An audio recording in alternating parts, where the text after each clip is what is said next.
Hence, my lord, you see the statements of the 25th of October now before the appearance, because one wanted to establish if such an anti-parade should be conducted or not. In the response of saying they're not certain, I thought then it will take us nowhere, because it would have been different if the response said, yes, we're 100% sure or mostly certain that we'll be able to do it. Then such would have been conducted, my lord, because we still had 2 days before the first appearance.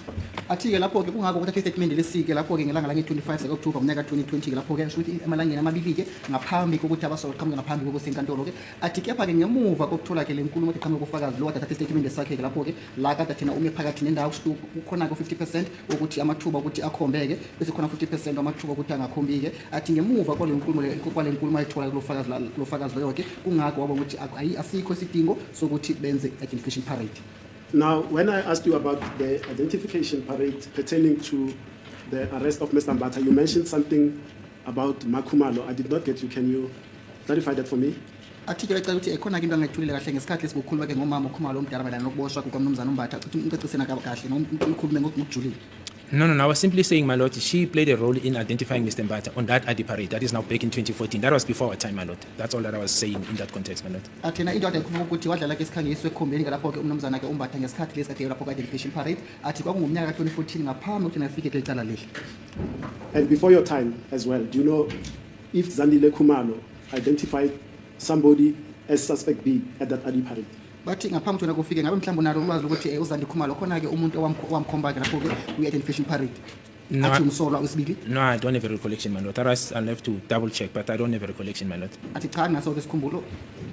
With certainty, Brigadier, and I'll allow you to consult the relevant pages or the relevant 329 ID parade procedures that were held in respect of Mr. Mbata. Zandile Nxumalo pointed at somebody else at that ID parade. Athi malana nodaba la identification parade khona-ke lapho-ke malana nodaba malana nomnumzana-ke uMbatha bathi uZandile Nxumalo khona-ke umuntu othizeni awamkhomba. My lord, I was not there. As I said, that was before my time. They didn't conduct that ID parade. I did not participate in it. I was not even the investigating officer, so I'm not sure how really can assist, whether she did or did not. I was not there, my lord, and it was before my time. Athi kade ngaphambi kwesikhathi sayo sokuthi abe khona-ke kule cala leli futhi bekangekho bade ngasena kumsisho uqala akazi ukuthi yini eyenzeka-ke lapho-ke athi ngeke akhone ukulekelela-ke inkantolo-ke lapho-ke ngoba naye futhi ade angekho-ke lapho ngaphakathi kwe-identification parade yakhona akazi ukuthi yini eyenzeka ngesikhathi kade besenza uhlelo lwe-identification parade.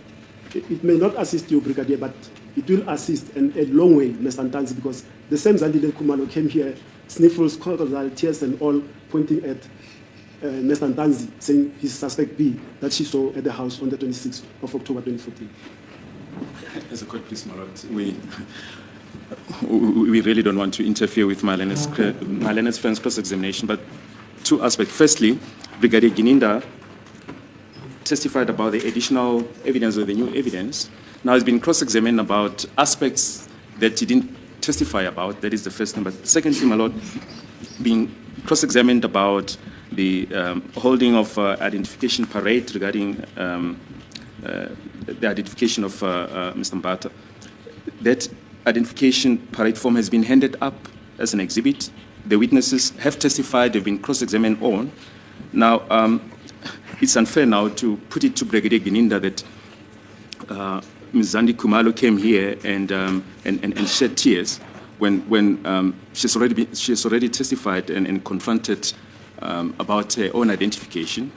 We submit, my lord, that these are aspects that can be argued and should not be put to Brigadier Gininda. So we say, my lord, this firstly is unfair, and secondly, these are aspects that he did not testify about as part of the new evidence. To be fair to you, and partially so because you are the IO, you are privy to the entire contents of that docket. You are the ship, the commander of that ship. But I'll be fair to you, I'll argue that point correctly. But that Zandile came here crying and all sorts of acting here. It did happen, and I'm unapologetic about that. My lord, those are my questions. I'm grateful. Thank you. Okay. Yes, Mr. Nxumalo.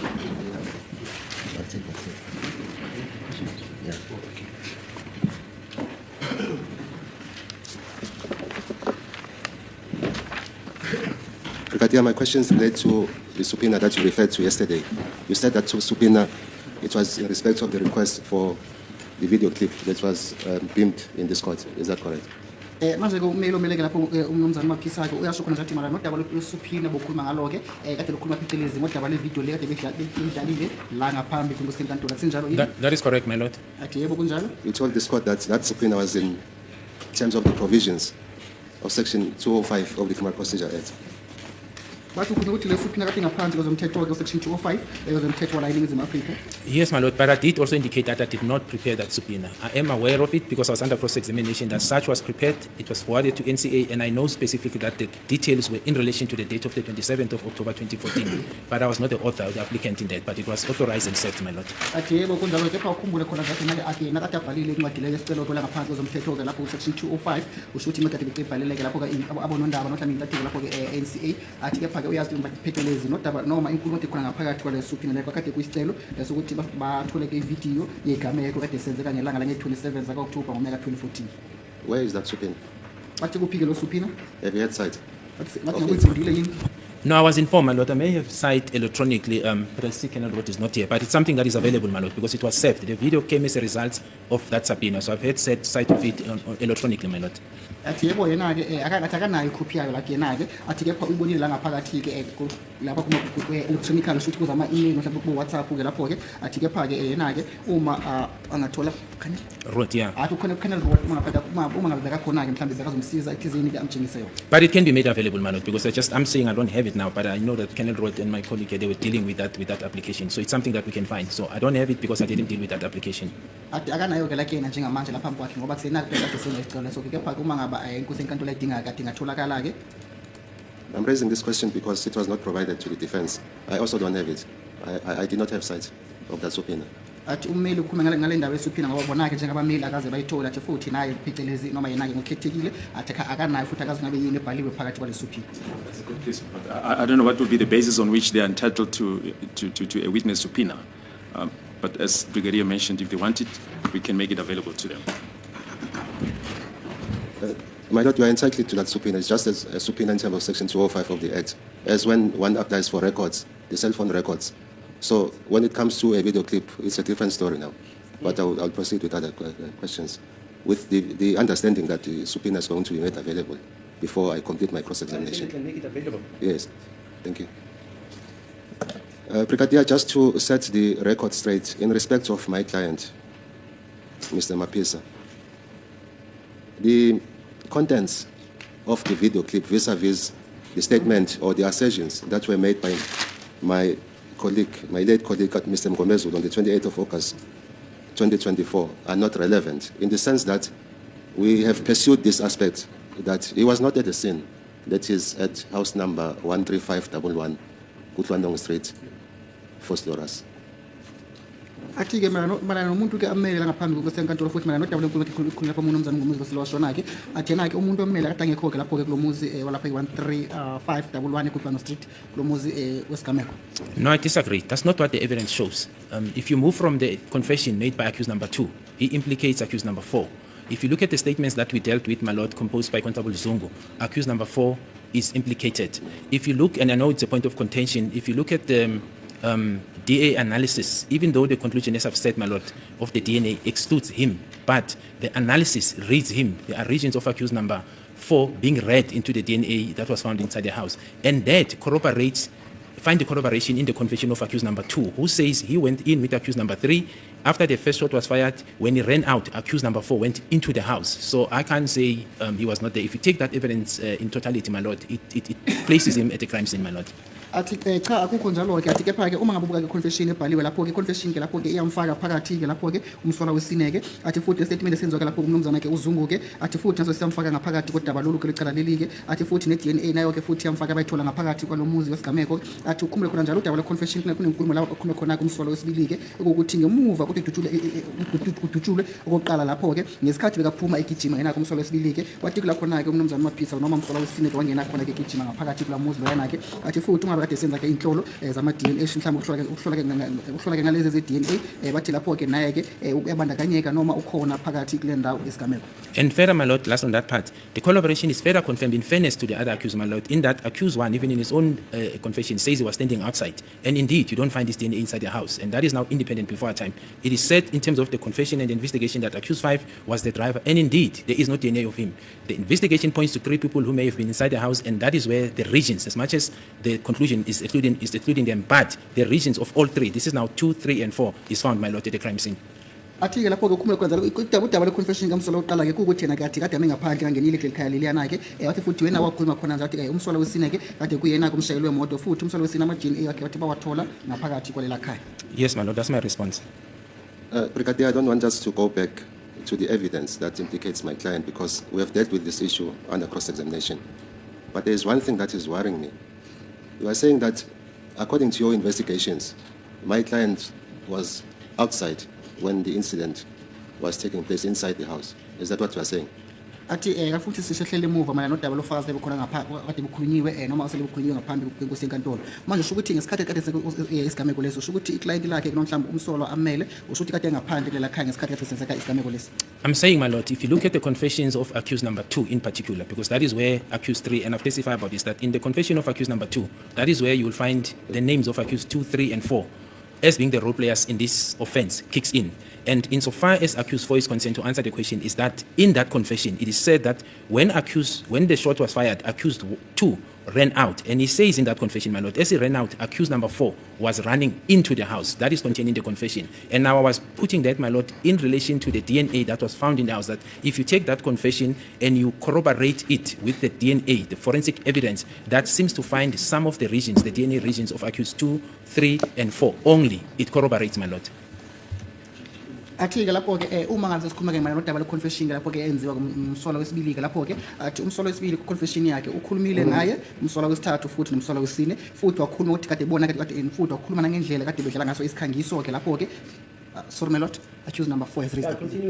Athi-ke lapho-ke umsolo wesibili uma ekhuluma kodaba le-confession yakhe athi kula khona-ke abafaka khona-ke futhi ekhuluma nangezikhangiso kade bedlala-ke lapho-ke athi umsolo wesibili ngesikhathi bekudutshula okokuqala phakathi kwalowa muzi leyana-ke yena-ke umsolo wesibili waphuma egijima kuloya muzi futhi ngesikhathi bekaphuma egijima kuloya muzi athi kula khona-ke umsolo wesine wangena khona ngaphakathi egijima ngesikhathi umsolo wesibili bekaphuma phakathi kuloya muzi leyana-ke athi futhi uma sokuka futhi ama-forensic DNA nawo-ke athi khona-ke udaba lwama-DNA lakamsolo wesine atholakele phakathi kulama-DNA. Brigadier, Yeah, the client wants to see. may I have indulgence to approach you? Thank you.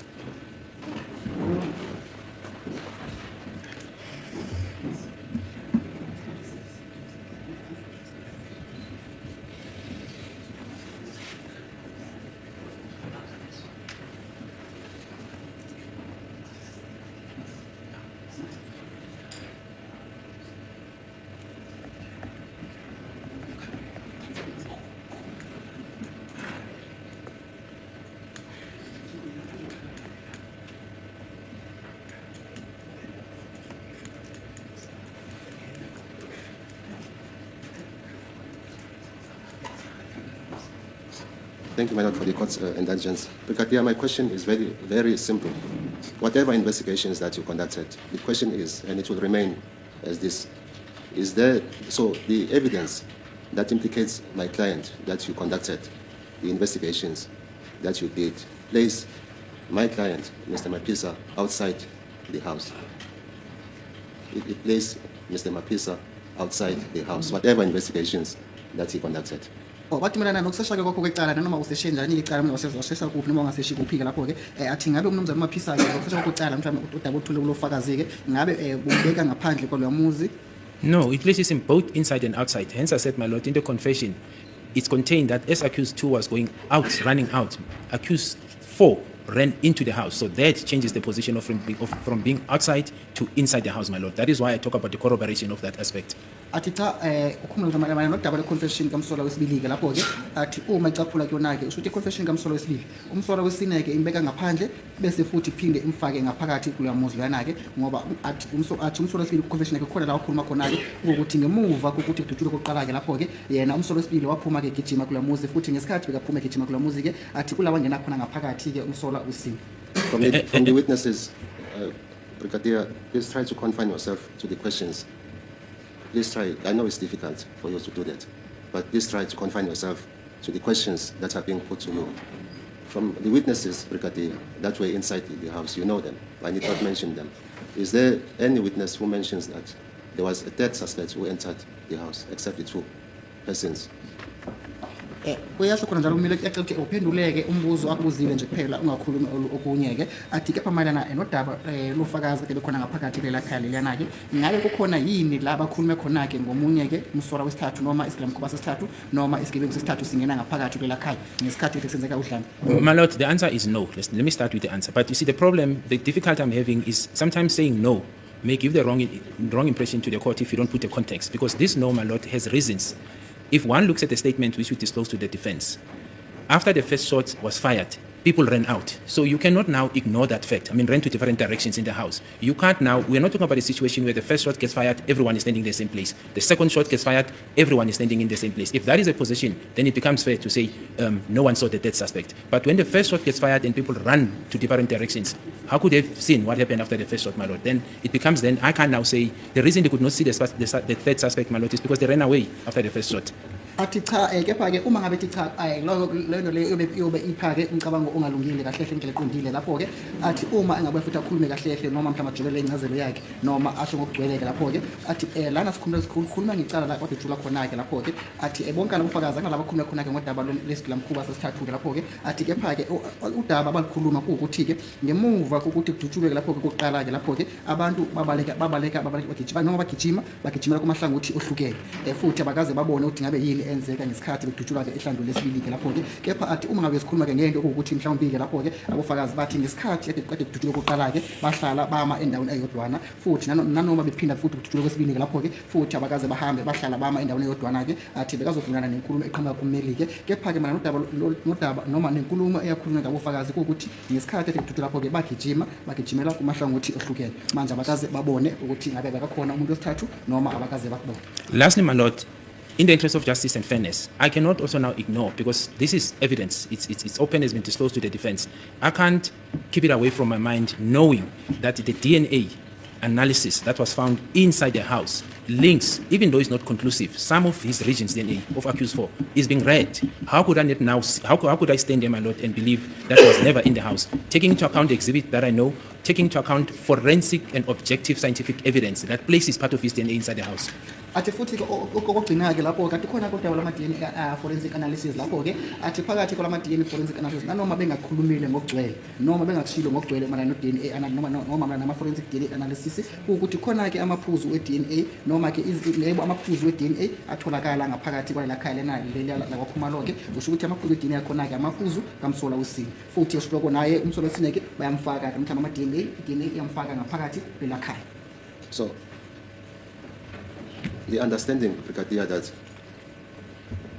accused number 4, Mr. Mapisa, entered the house, you got it from the inadmissible confession of accused number 2, which cannot be used against my client.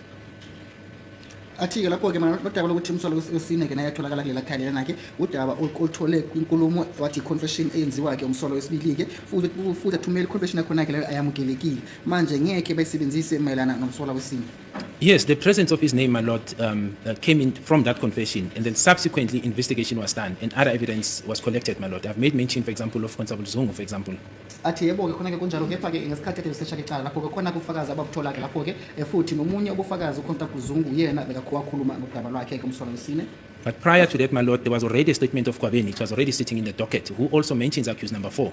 Athi futhi nangaphambi kwalokho besikhona-ke istatement sakamnumzana koGwabeni futhi naye uGwabeni wakhuluma-ke lapho-ke ngomsolwa wesine.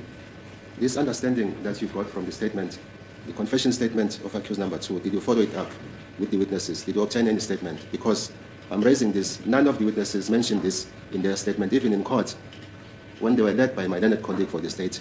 There is no evidence directing to the fact that a dead suspect entered the house after the two had entered. It's only coming up from you, Brigadier, from your investigation.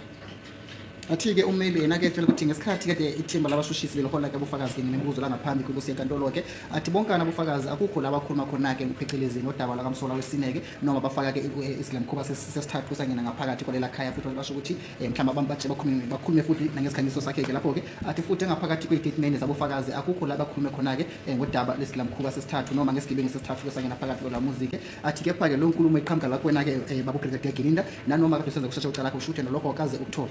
No, my lord. I've indicated that's not correct. I've said it comes from the confessions of accused number 2.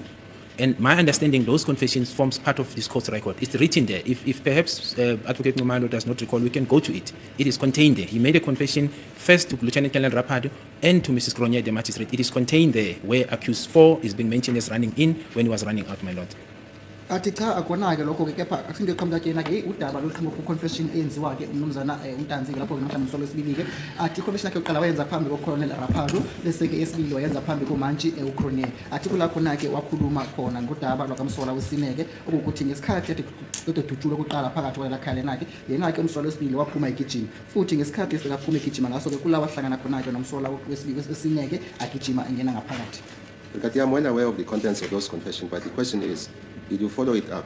Did you investigate it to form evidence related to the commission of the offense or to support what is being said in that confession? Did you follow it up with the witnesses? Did you obtain statements to confirm what Ntanzi is saying in his confession as evidence related to the commission of the offense? Did you do that? Athi yebo kuyakuzwa-ke babubhekade Gininda kepha-ke athi futhi uyazi ukuthi yini ebhaliwe phakathi kwe-confession-ke kepha umbuzo kuwukuthi mayelana nenkulumo eyenziwa lapho kumnumzana uNtanzi eyenza ngaphansi kohlelo noma ngaphansi kodaba le-confession ngabe ngemuva othula i-confession leyo wasala emuva-ke ukusesha icala lelo-ke mhlawumbe kuseshana nodaba lolo-ke bese wahamba wahlala phansi wakhulumisana nabofakazi bese wabuza ukuthi ngabe mhlawumbe bekakhona-ke yini umlisa wesithathu wangena phakathi kwalakhayana ngelanga esikhathi senzeka ngaso isigameko futhi wabuye wathatha ama-statement wabo yini. No, my lord. So when you collaborate, and I indicated when we dealt with the trial, on this main trial, the collaboration I did. The witnesses, and I'll go back, the witness inside the house indicate that after the first shot was fired, they ran away, my lord. Going back to them to ask what happened after that, my lord, how will they know? It's logic, my lord, that they will not know. Because if you look at the confession of accused 2, he indicates that he was inside the house when the first shot was fired. It's only after the first shot that was fired that he runs out, and simultaneously as he's running out, people were running. It's contained in their statements, different to the different directions or sectors of their house. So they will not have known. But insofar as the collaboration, my lord, you find it in the forensic scientific evidence that I'm speaking about, that I knew of 2 people, now the third person is being mentioned, now the analysis of the scientist picks up some of the dead regions, as much as they're not 16, but he picks some of them which connect accused number 4 as being the donor of that DNA. That corroborates, my lord, what is being said in the confession of accused number 2. And it's objective evidence because it's scientific. It's not who said, he said. It's only accused 2 who mentions accused 4 as the person who went in. The next collaboration that you find, my lord, is objective and scientific. That is now the DNA. Athi-ke ufakazi cha akukho njalo kepha-ke akaze kwenzeke lokho kumele akakubuza-ke athi kepha-ke uma ngabe sekhuluma phecelezi ngodaba le-confession eyenziwa-ke umsolo wesibili-ke lapho-ke iyona-ke ifaka phakathi umsolo wesine-ke lapho phakathi kwala khaya kule ndawo yesigameko lapho-ke ngoba athi khumbula khona nje ukuthi umsolo wesibili kwi-confession yakhe kula bakhuluma khona-ke ukuthi yena-ke ngesikhathi ade kudutshulwa kuqala-ke lapho-ke yena-ke waphuma egijima futhi ngesikhathi bekaphuma egijima kula khaya lana-ke bathi kula khona umsolo wesine wangena ngaphakathi egijima kula muzi lana-ke athi futhi abofakazi bonkana kade bekhona ngaphakathi kulenda isigameko nabo bakhulumile phakathi kwama-statement wabo udaba olukho ukuthi ngesikhathi ade kudutshulwa kuqala-ke lapho-ke bona-ke bagijima futhi ngesikhathi bagijima kumahlangothi ahlukene abantu bagijimela ngaphakathi kula muzi bagijimela khona lapha ngaphakathi ejardini kusho ukuthi bagijimela kwindawo ezahlukile thizeni ucasha khona-ke lapho-ke athi lapho-ke khulumula khona nje bese ngesikhathi kudutshulwa futhi kwesibili-ke nakhona-ke abantu bavese bagijimele kumahlangothi amaningi ohlukene phakathi kula muzi loyana-ke athi futhi ukhumule khona nje khona-ke ama-DNA forensic analysis ade athathiwe lapho-ke athi nanoma ama-DNA forensic analysis lawo 16-ke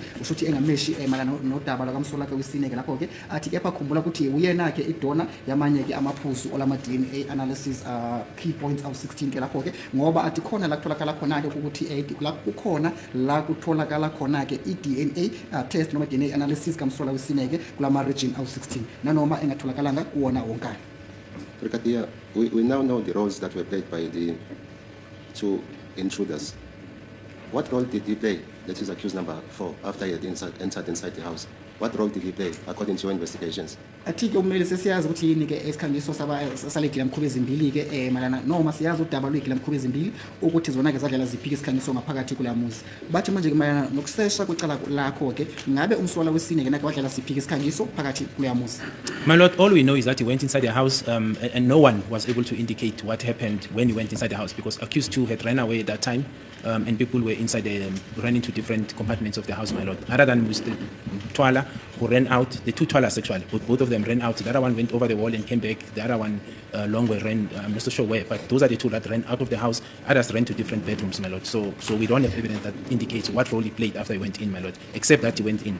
Athi ngaphandle kokuthi nakhe wangena ngaphakathi kula muzi wena akasazi ukuthi yini awayenza noma isikhangiso siphi-ke wasenza mhlawumbe indima yini-ke awayidlala ngaphakathi kula muzi wena-ke athi kepha-ke manodaba lwabanumzana ababili-ke bakwathwala-ke ukuthi omunye wabo-ke wagijima ngesikhathi bagijima ephuma kula muzi athi weqake ibonda ngemuva kokuthi eqeke ibonda bese wabuya futhi wabuyela ngaphakathi-ke athi kepha-ke manodaba lakamsola wesine ukuthi ngesikhathi bekakhona phakathi kula muzi-ke wadlala siphi-ke isikhangiso athi cha asazi ukuthi wadlala siphi.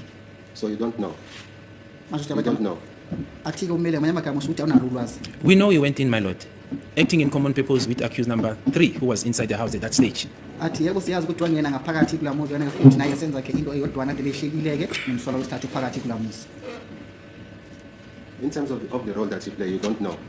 Bathi mina nesikhangiso-ke wasidlala ngabe awunalo yini ulwazi. That's a good piece of note. Once again, we don't want to interfere with my friend's cross-examination, but these are matters for argument. Evidence is before court. These are points that he can argue, at the relevant time. Why should this witness, be asked about what the evidence is there against accused number 4? The evidence is on record. These are matters that can be argued. We submit that this is an unfair question to Brigadier Nxumalo.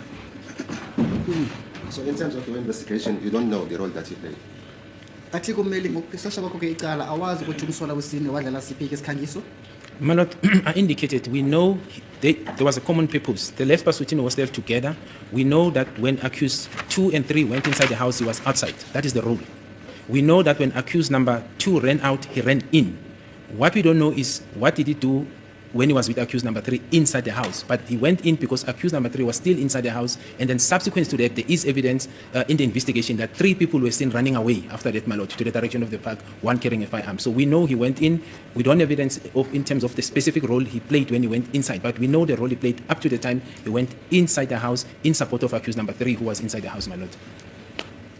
Athi-ke umeli lapho-ke ukhumbuke kwenza ukuthi abantu abaqhamuka behamba bonkana ngesikhathi kade behamba beshiya indawo yasebasuthini hostel bashayela bonkana behamba bebonkana bephelele ukuthi na-ke wenza siphi-ke isikhangiso ngesikhathi bangena ngaphakathi kuleyo muzi ngesikhathi basenomsola wesithathu ngaphakathi kuleyo muzi-ke athi cha senaloke ulwazi lalo daba lolo-ke athi kepha khumbula khona ukuthi ngemuva ukuthi idutshulwe kokuqala-ke lapho-ke umsola wesibili owakhuluma ngaphansi kodaba noma ngaphansi kohlelo lwe-confession yakhe-ke ukuthi na-ke umsola wesibili ngemuva ukuthi idutshulwe kokuqala phakathi kwalo muzi yena-ke waphuma-ke egijima bese ngesikhathi esibekaphuma egijima ngaso-ke sho ukuthi umsola wesine kula wangena khona ngaphakathi yena-ke egijima futhi bonkana abantu ade bekhona ngaphakathi kwelakhaya lena-ke bonkana bagijimela kumahlangothi ohlukene-ke bese omunye oyedwa walaba bakathwala-ke sho ukuthi wagijima bese ngesikhathi bagijima bese weqake ibonda nalapha kulo muzi bese ngemuva kwesikhathi wabuya buyela ngaphakathi-ke athi futhi omunye ufakazi ubatholakala ukuthi-ke abo bonkana abalisa khona-ke abalisa abathathu mhlawumbe igilamkhuba ezintathu-ke ezagijimela kulo hlangothi lwalapha kule ndawo yasephakini.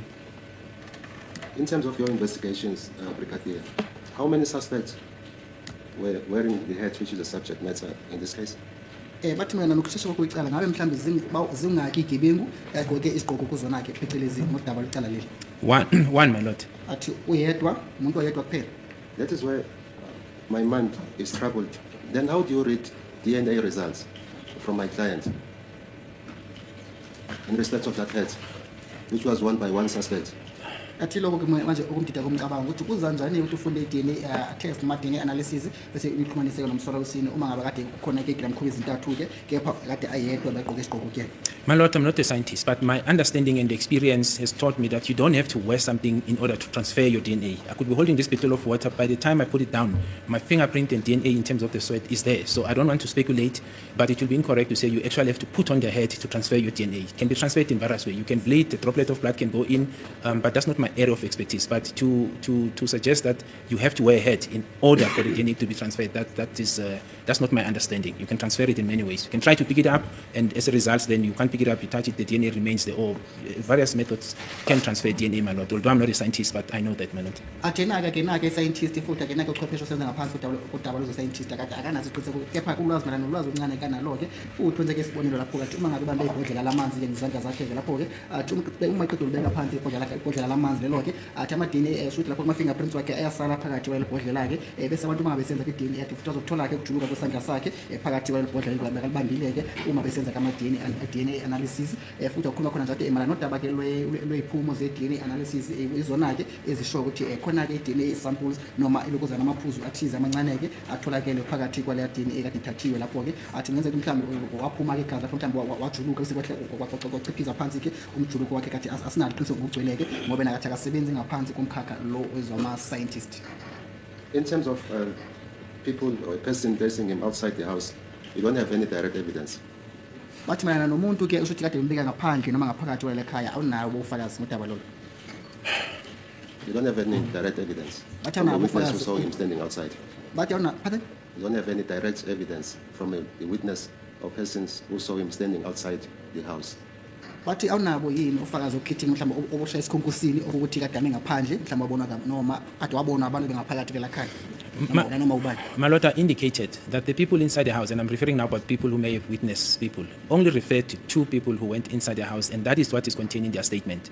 Other role players came up during the course of the investigation, perhaps 2 people or 3 people being seen, but subsequently then the confession of accused number 2 then brings everyone in, corroborated from then. Prior to that, my lord, only, and that is why I said, I've testified without going back, my lord, that even us at the beginning, including myself, we thought we were looking into a robbery gone wrong of 2 intruders that went in, because that's what this docket was suggesting. But as the investigation came up, then it played this role. So there was no assertion right from the beginning that someone was waiting outside, standing guard, and this is the description. The only description you find is for suspect A and suspect B, who went inside their house, and then this offense was committed, my lord. Athi cha akukho-ke njalo-ke kepha-ke uma ngabe sawuba i-confession kade ikhulunywa lapho-ke athi iyona-ke mbeka phakathi kwendawo yesigameko mhlawumbe efaka ngaphakathi kula muntu wesigameko lapho-ke athi futhi uma sebabuka lapho-ke itetimende kade ithathiwe kabofakazi kade bekhona bathatha kubofakazi kade bekhona ngaphakathi kulela khalela kuwukuthi-ke lapho-ke bona bakhuluma ngegilamkhuba ezimbili noma-ke iy'gebengu ezimbili ezangena lapho-ke bese babuya futhi-ke bakhuluma ngesikhangiso noma ngendlela abatshangakala ngayo-ke labantu labo-ke nanoma emuva kepha-ke ngemuva kwesikhathi etholakala khona njalo ngesikhathi ngemuva kwesikhathi uma beqhubeka nophenyo lwecala leli-ke athi kaqamba khona ukuthi khona-ke abalisi abathathu kade begijima bephuma kula muzi begijima ehlangothini lwephakhi kanti kulapho-ke khona ilokuzana umsolwa wesine-ke lapho-ke naye exhumana necala leli-ke noma ebandakanyeka kule cala leli. In as far as accused number 5, Mr. Ntuli, he has instructed me in the presence of his counsel, Advocate Mshololo, to put to you the following questions. Athi khona-ke inkulumo-ke eqhamuka kumnumzana-ke uNtuli-ke omele u-Advocate Mshololo-ke futhi athi ubaba uNtuli nawa mhlawumbe umnumzana uNtuli ukhulume naye phambi komlilo wakhe u-Advocate Mshololo ngale nkulumo elandelayo. Firstly, the contents of the video clip which was beamed in this court are not relevant to him because he was not present at the crime scene on the 26th of October 2014. Athi lapho-ke isikhangiso sevidiyo lidlala ngaphambi kwesenkantolo yena-ke akanalo ulwazi layo futhi ayihambisani naye ngoba yakade angekho-ke kulowo muzi wesigameko ngelanga lange-27 zaka-October ngonyaka 2014. My lord, the evidence we have places him in the car. He was driving the getaway car. Yes, he was not inside the house according to the evidence we have, but he was the one driving the getaway car, my lord. Bathi-ke lapho mayelana nofakazi ababuthulile kuwukuthi kade angekho ngaphakathi kula muzi wesigameko kepha bekuyena-ke umshayeli wemoto-ke abagijima ngayo-ke ngemuva kwesigameko. But I agree with him, my lord, insofar as the versions that was given by Advocate Ngomezulu, insofar as Mr. Longotwala, because I don't recall Advocate Mshololo saying that is the version of accused number 5. It didn't say that Longotwala shot himself and so forth. So insofar as that version of Advocate Ngomezulu, I don't recall Advocate Mshololo putting that version from accused number 5 point of view, my lord. Athi mayelana nofakazi kade bukhulunywa lapho-ke athi akakhumbula phecelezi kodwa kade imibuzo kade ibuza lapho umnumzana mhlawumbe inkulumo eqhamuka kosele washona-ke umnumzana Ngomezulu ade akakhumbuli umama uMshololo noma Advocate Mshololo ikhuluma phecelezi ngodaba lolo kulelo nkulumo kamsola wesihlanu-ke lapho mhlawumbe usuke kukhuluma nje ngaye-ke lapho-ke. Sorry my lord, may I please have 5 minutes comfort break? Okay, what's the time? 11:30, my lord. Okay, 15 minutes.